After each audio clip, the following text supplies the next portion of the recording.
பல ஆண்டுகளுக்கு முன்பு அடர்ந்த மரங்கள் சூழ்ந்த ஒரு சிறிய கிராமம் இருந்தது. அந்த கிராமத்தில் மக்கள் மாரியம்மனை தங்கள் தாய் தெய்வமாக வழிபட்டு வந்தனர். மழை, நோய், பயிர் அனைத்துக்கும் அவளே காவல் என்று அவர்கள் நம்பினர். ஒரு வருடம் அந்த கிராமத்தில் கடும் அம்மை நோய் பரவியது. குழந்தைகளும் முதியவர்களும் படுக்கையிலேயே கிடந்தனர். வைத்தியமும் மந்திரமும் பலிக்கவில்லை. மக்கள் பயத்தில் உறைந்தனர். அப்போது கிராமத்தின் மூத்த பெண் காமாட்சி அம்மாள் கனவில் மாரியம்மன் தோன்றினாள். என்னை உண்மையுடன் அழைத்தால் உங்கள் துன்பம் தீரும் என்று கூறினாள். அடுத்த நாள் கிராம மக்கள் அனைவரும் ஒன்று கூடினர்.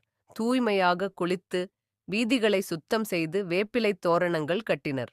மாரியம்மனுக்கு கூழ் காய்ச்சி பூமாலை சூட்டி அக்னி சட்டி எடுத்து ஊர்வலம் நடத்தினர்.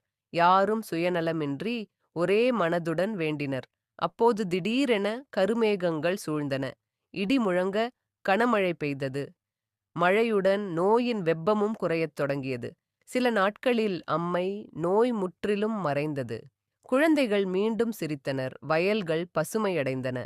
அன்றிரவு மாரியம்மன் மீண்டும் காமாட்சி அம்மாளின் கனவில் தோன்றினாள். நான் கோபத்துக்காக வரவில்லை, உங்களைக் காக்கவே வந்தேன்.